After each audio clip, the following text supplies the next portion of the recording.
नमस्कार दोस्तों, बुनियाद एजुकेशन हब में आपका स्वागत है। दोस्तों, विटामिन वाला चैप्टर चल रहा था और विटामिन आपको मैंने ए बी करवा दी, डी बी कंप्लीट हो गई। आज वाला जो अपना जो चैप्टर है वो दोस्तों ई वाला है। ई व के विटामिन, दोनों विटामिन वाला चैप्टर है और ये भी विटामिन भी बहुत इंपॉर्टेंट चैप्टर है दोस्तों, ठीक है। और इससे आपको मैं बहुत अच्छी रोचक आपको जानकारी बता रहा हूँ कि विटामिन ई के बारे में आपको याद रखना कि इसका अपने शरीर में क्या क्या कार्य है। जैसे डी के बारे में आपको बताया था कि डी क्या करती है, अपने हड्डियों के निर्माण में क्या होती है, सहायक होती है। और इसी प्रकार से दोस्तों याद रखना ई और जो के है इनका भी अपने शरीर में बहुत बड़ा योगदान है। वो देखिए आपको रोचक तथ्य मिल रहे हैं, ठीक है। अब देखिए दोस्तों, सबसे पहले हो जाएगी विटामिन ई। कौन सी हो जाएगी? Vitamin E. और विटामिन ई के बारे में देखिए, आगे वाला जो अपन चैप्टर है वो है विटामिन ई। और विटामिन ई के बारे में अगर अपन देखें तो आप याद रखना कि विटामिन ई की खोज किसने की थी। सबसे पहले अपन देखते हैं कि विटामिन ई की खोज किसने की थी। खोज के बारे में देखिए दोस्तों, इसकी खोज किसने की थी? तो खोज की थी इवांस व बाइसोफ। इवांस व बाइसोफ, इन दोनों वैज्ञानिकों ने क्या की थी? और विटामिन ई की क्या की थी? खोज की थी। क्या की थी? खोज की थी, ठीक है। अब यहां से देखिए विटामिन ई का रासायनिक नाम क्या है, वो भी दोस्तों याद रखना, आपको याद हो जाएगा, एकदम सरल है। और इसका जो रासायनिक नाम है दोस्तों वो है टोकोफेरॉल। मतलब विटामिन ई है, इसका जो रासायनिक नाम है, इसके रासायनिक नाम के बारे में अगर दोस्तों अपन बात करें तो इसका रासायनिक नाम हो जाएगा टोकोफेरॉल। क्या हो जाएगा? टोकोफेरॉल, ठीक है। यह है इसका रासायनिक नाम।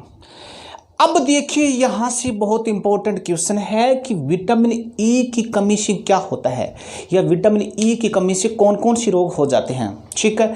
तो विटामिन ई की कमी से बारे में अगर बात करें तो दोस्तों आप याद रखना, विटामिन ई की कमी से स्त्रियां बांझ हो जाती है, या स्त्रियों में बांझपन का लक्षण हो जाता है। और पुरुष क्या हो जाता है दोस्तों? नपुंसक हो जाते हैं। क्या हो जाते हैं? नपुंसक हो जाते हैं। या अपन ये कहें कि जो प्रजनन क्षमता है, जो वो क्या है, जो सेक्सुअल पावर है, जो प्रजनन क्षमता है वो भी क्या हो जाती है? कमज़ोर हो जाती है, ठीक है। इसके अलावा दोस्तों इसमें विटामिन ई की कमी से बुढ़ापा जल्दी आता है। तो कहने का मतलब क्या है कि विटामिन ई की कमी से सुंदरता में क्या आती है? कमी आती है। क्या आती है? कमी आती है। ये देखिए दोस्तों कितनी रोचक जानकारी है विटामिन ई के बारे में, ठीक है। आपको याद रखना है कि विटामिन ई की कमी से स्त्रियों में क्या होती है? बांझपन की शिकायत हो जाती है। स्त्रियां क्या हो जाती है? बांझ होते हैं। और पुरुष क्या हो जाते हैं? नपुंसक हो जाते हैं, ठीक है। और इसमें सीधी सी अगर बात करें तो विटामिन ई की कमी से दोस्तों आप याद रखना, प्रजनन क्षमता क्या हो जाती है? कमज़ोर हो जाती है। और सेक्सुअल पावर, प्रजनन क्षमता को अपन क्या बोलते हैं? सेक्सुअल पावर कहते हैं। और वो क्या हो जाती है? वीक हो जाती है।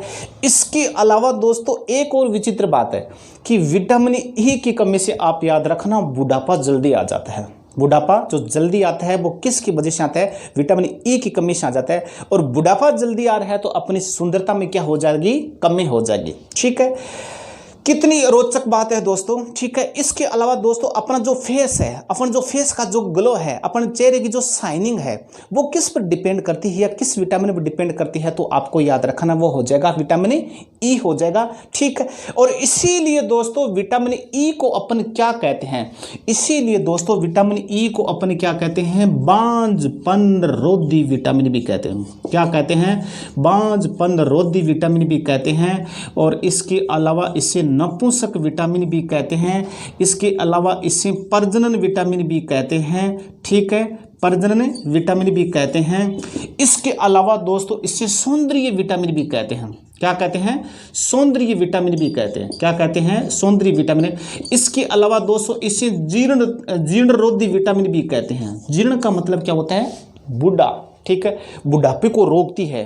कौन सी विटामिन रोकती है? तो विटामिन ई रोकती है। कितनी रोचक जानकारी है दोस्तों। आपसे पूछ लिया जाए कि किस विटामिन को अपन जीर्ण रोधी विटामिन भी कहते हैं, या कौन सी विटामिन बुढ़ापे को रोकती है, तो आपको याद रखना विटामिन ए।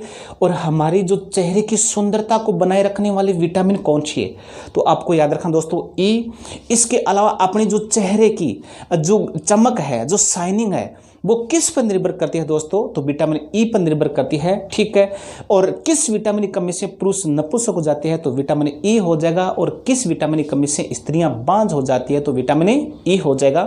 ठीक है, इसके अलावा दोस्तों आपको याद रखना कि विटामिन ई की कमी से क्या हो जाती है, उत्तक नष्ट हो जाते हैं। विटामिन ई की कमी से क्या हो जाता है, उत्तक नष्ट होने लगता है। और उत्तक किसको बोलते हैं, जो कोशिका की जो समूह होता है उसे अपन क्या कहते हैं, उत्तक कहते हैं। ठीक है, आप याद रखना, आपसे पूछ लिया जाए कि किस विटामिन की कमी से उत्तक नष्ट होने लगते हैं, तो विटामिन ई की कमी से। ठीक है, या कौन सी विटामिन उत्तकों के निर्माण में सहायक है, तो दोस्तों आप याद रखना विटामिन ई। ठीक है, इसके अलावा दोस्तों विटामिन ई की कमी से पेशियां कमजोर हो जाती है। अपनी जो मांसपेशियां हैं, अपनी जो मसल्स है, और वो भी विटामिन ई की कमी से क्या हो जाती है, नष्ट हो जाती है। और इसीलिए आपको याद रखना विटामिन ई है ये पेशियों के निर्माण में नहीं, पेशियों की कमजोरी, पेशियों की जो मजबूती में क्या होती है, सहायक होती है। ठीक है, अब आपके दिमाग में आ रहा है कि इससे जो विटामिन ई है, ठीक है, और ये एक दूसरी तरह कार्य और करती है, ये एंटीऑक्सीडेंट या एंटीऑक्सीडेंट की भांति कार्य करती है। क्या करती हैं, एंटीऑक्सीडेंट विटामिन भी कहते हैं। ठीक है, तो आपसे पूछ लिया जाए कि किस विटामिन को अपन एंटीऑक्सीडेंट विटामिन कहते हैं, एंटीऑक्सीडेंट, एंटीऑक्सीकारक या एंटीऑक्सीकारक विटामिन के नाम से भी जानते हैं। ठीक है, एंटीऑक्सीकारक या एंटीऑक्सीडेंट विटामिन के नाम से जानते हैं, तो वो दोस्तों कौन सी विटामिन हो जाएगी, तो आप याद रखना वो विटामिन ई हो जाएगी। ठीक है, अब आपके दिमाग में एक फितूर विचार आ रहा है दोस्तों कि सर आपने बता दिया कि इससे स्त्रियां हो जाती है बांझ और पुरुष हो जाते हैं नपुंसक, और सेक्सुअल पावर भी क्या हो जाता है, कमज़ोर हो जाता है, बुढ़ापा भी जल्दी आ जाता है, सुंदरता में कमी आ जाती है, तो सभी समस्या पैदा हुई सर। तो जल्दी से हमें इसका सर स्रोत बताओ कि इससे स्त्रियां बांझ नहीं हुए, पुरुष नपुंसक नहीं हुए, हमारी सुंदरता में कमी ना हुए, ये भी सबसे बड़ी समस्या है, या अपन ये कहें कि सबसे बड़ी समस्या वाली विटामिन है, आपको चिंता में डाल दिया है। ठीक है, अब इसका स्रोत क्या हो जाएगा, अब स्रोत के बारे में आप याद रखना दोस्तों, इसका जो स्रोत है वो है तेलीय बीज। जो तेलीय बीज है नहीं, वो इसकी स्रोत है। जैसे मैं बात करता हूँ कि सूरजमुखी, ठीक है ना, सूरजमुखी का जो तेल होता है, या उसमें क्या होता है सोयाबीन, क्या हो जाएगा सोयाबीन, या हो जाएगा दोस्तों नारियल, ठीक है, या हो जाएगा कपास, या हो जाएगा मूंगफली, या हो जाएगा तिल। ये जो तेली बीज है इनमें विटामिन ई सर्वाधिक पाई जाती है। क्या पाई जाती है, विटामिन ई सर्वाधिक पाई जाती है। ये हो जाएगा भाई लोगों विटामिन ई का चैप्टर कंप्लीट। एकदम सरल है, एकदम बढ़िया है, इसमें आपको रोचक जानकारी देखने को मिली है। ठीक है, अब देखिए दोस्तों विटामिन के, ठीक है, अब विटामिन के, और जो विटामिन के है, और विटामिन के की खोज किसने की थी, तो विटामिन के की खोज के बारे में दोस्तों आप याद रखना कि विटामिन के की जो खोज है वो किसने की थी, तो खोज के बारे में आप याद रखना कि डेम और डोइजी, डेम व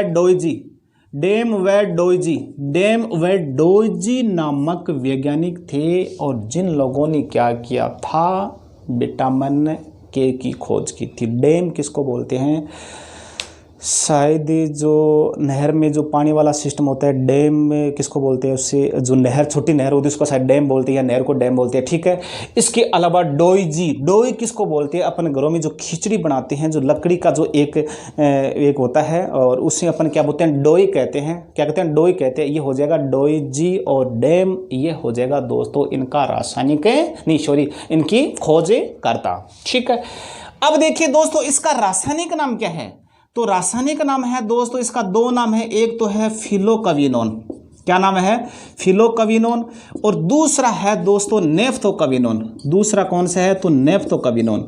ये दोस्तों इसका दोनों इसका रासायनिक नाम है, नेफ्थोक्विनोन या फिलोक्विनोन, याद रह जाएगा।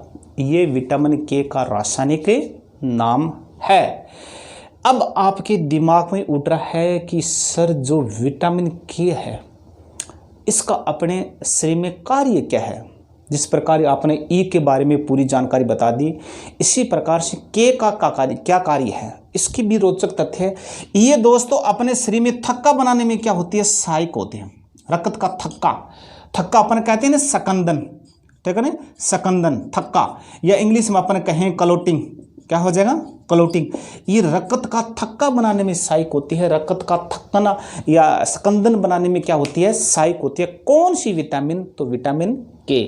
या फिर आपसे पूछ लिया जाए कि किस विटामिन की कमी से रक्त का थक्का नहीं बनता है, तो कौन सी हो जाएगी, विटामिन के हो जाएगी। ठीक है, अब देखिए दोस्तों थक्का बनाने में 2 प्रोटीन सहायक है, और वो 2 प्रोटीन कौन कौन सी है, तो एक तो है फाइब्रिनोजेन, कौन सी है, फाइब्रिनोजेन, और दूसरी है दोस्तों प्रोथ्रोमिन, दूसरी कौन सी है, प्रोथ्रोमिन। ठीक है, फिर यहां से क्वेश्चन उठता है कि फाइब्रिनोजेन और प्रोथ्रोमिन के निर्माण में कौन सी विटामिन सहायक होती है, तो आप याद रखना वो कौन सी हो जाएगी, विटामिन के। क्यों, क्योंकि विटामिन के रक्त के थक्का बनाने में क्या होती है, सहायक होती है। इसके अलावा 2 प्रोटीन है, फाइब्रिनोजेन और प्रोथ्रोमिन, वो भी रक्त का थक्का बनाने में क्या होती है, सहायक होती है। और इन्हीं प्रोटीनों का निर्माण में और कौन सी विटामिन सहायक होती है, तो आपको याद रखना विटामिन के। ठीक है, इसके अलावा दोस्तों आप याद रखना कि जिससे डॉक्टर क्या करता है कि ऑपरेशन करने से पहले एक विटामिन की जांच करवाता है, और वो विटामिन कौन सी है, के। क्यों, क्योंकि विटामिन ई की कमी से क्या होता है दोस्तों, रक्त बहने की, अधिक रक्त बहने की क्या होती है, यानी के की वजह से अधिक रक्त बहने की क्या होती है, संभावना होती है।